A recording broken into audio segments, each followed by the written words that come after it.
yake ya kusema hapa, ameandika ujumbe wake kwamba kwa habari za siku ya Bwana Jumapili, shida ni namna ya nani unayemwabudu. Kwa mifano ya makanisa manne hapa. Kanisa la tatu ni kanisa la Walutheri, kubadilisha mafundisho ya Biblia kwamba Jumamosi ndio Sabato.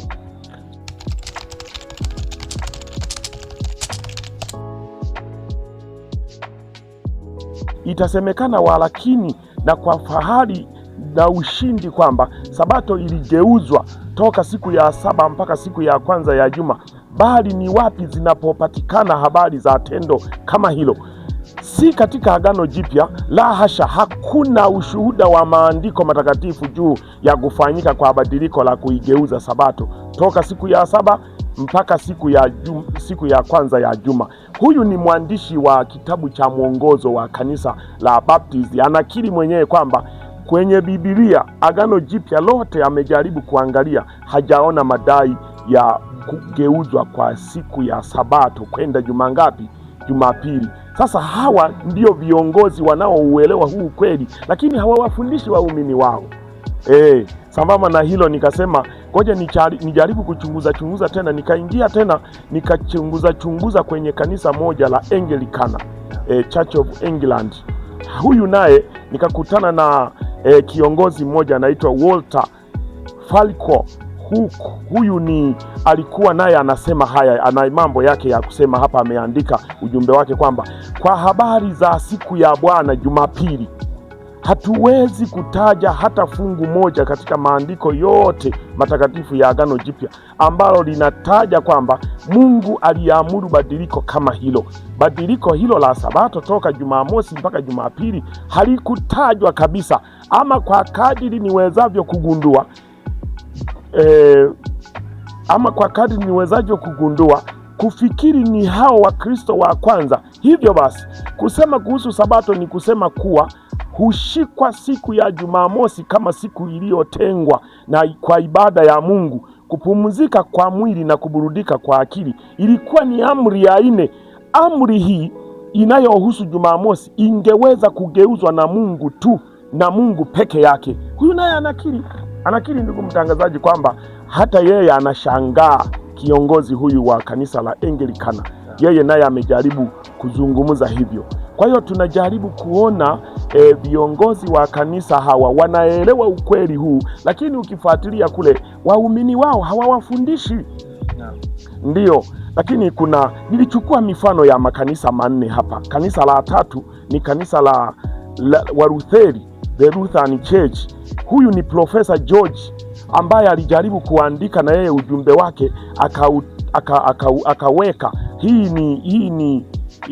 ni nakala ya mwaka 1909. Yeye anasema hivi: kwa vile ambavyo hapawezi kupatikana mahali popote katika maandiko matakatifu pashuhudiapo ya kwamba Bwana mwenyewe ama hao mitume waliamuru kugeuzwa huko kwa Sabato toka Jumamosi mpaka Jumapili, basi ni vigumu kulijibu swali hilo, ni nani aliyegeuza Sabato na ni nani aliyekuwa na mamlaka na uhalali wa kufanya hivyo. Hata huyu naye ameishia kwa kumaliza na kuuliza maswali ambayo hakuwa na majibu. Lakini nikaingia kwenye upande wa kanisa lingine hapa, ama dhehebu lingine hili la Kikristo, kanisa la Katoliki. Wao wanasema hivi, Roman Catholic. James Cardinal Gibbons, huyu anaandika kitabu chake kiitwacho The Faith of Our Fathers, yani kitabu hiki cha imani za mababa, ukurasa wa 111 na kilichoandikwa mwaka 1893. Anatoa maelezo yafuatayo. Unaweza kuisoma Biblia toka mwanzo hadi Ufunuo na wala hutapata hata fungu moja linaloruhusu kutakaswa kwa Jumapili. Maandiko matakatifu yanaipa nguvu dini katika kuishika siku ya Jumamosi, siku ambayo sisi wa Katoliki hatuitakasi kamwe. Kwa hiyo huyu yeye anachokifanya hapa, anaelewa kabisa kwamba toka mwanzo wa Biblia, Agano la Kale, kitabu cha Mwanzo mpaka kitabu cha Malaki, Agano la Kale linakamilika, halipo andiko linaloruhusu kwamba Sabato ilibadilishwa. Lakini akasema hata Agano Jipya, kutoka kitabu cha Mathayo mpaka Ufunuo, hakuna mahali ambapo Biblia imeonyesha kwamba utakatifu wa Sabato kutoka Jumamosi kwenda Jumapili ulihamishwa kwa idhini ya mtu fulani. Hakuna. Na mwisho anamalizia kwa kauli nzito sana, anasema maandiko yanaipa nguvu dini kuishika siku ya Jumamosi, siku ambayo wao wa Katoliki anasema hatuitakasi kamwe. Sasa unaweza ukagundua na hawa viongozi wakubwa wa makanisa haya ndio wanaosababisha watu wawaite huko, na ndio wanaowafumba wasiwaambie ukweli juu ya utunzaji wa Sabato. Ndugu mtangazaji, changamoto kubwa sio wale wanaoenda huko. Changamoto kubwa ni wale wanaowaita kuwapeleka huko, maana hawawafundishi ukweli huu wa kibiblia. Asante sana.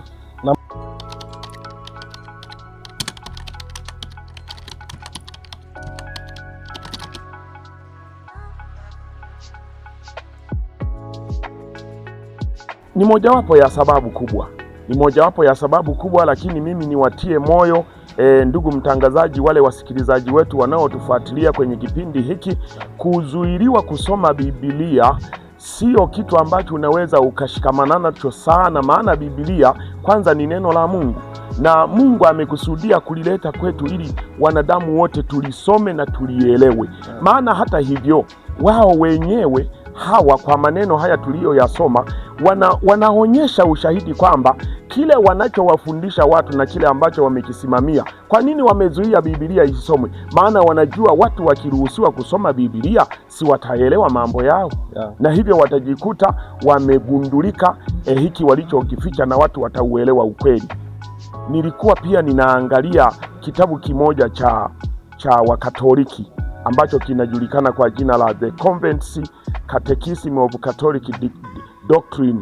Hiki kitabu kwa Kiswahili tunaweza tukasema kitabu cha katekisimu cha Wakatoliki cha kubadilisha maandiko. Kulikuwa na maswali kwenye hiki kitabu, nilikuwa ninakirejelea kukisoma.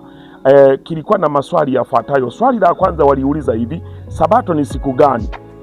Majibu wakajibu wao kwenye kitabu chao hicho cha kubadilisha mafundisho ya Biblia kwamba Jumamosi ndiyo Sabato.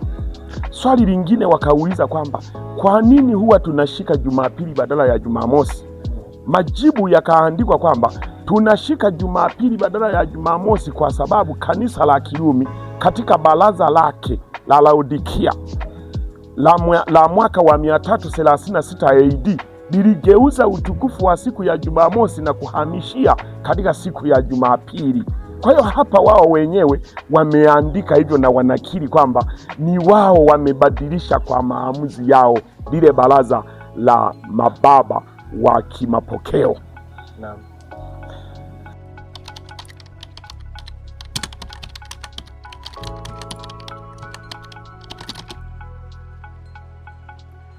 Yesu Kristo, ndugu mtangazaji, nashukuru kwa swali lako. Yesu Kristo hajawahi kubadilisha sheria hii ya Mungu hata kidogo, isipokuwa yeye ameitetea sheria ya Mungu. Tunaposoma kitabu cha Mathayo sura ya 10 mstari ule wa 34, naomba ninukuru fungu hili la Biblia kuona kwamba Yesu hakubadilisha sheria ya Mungu.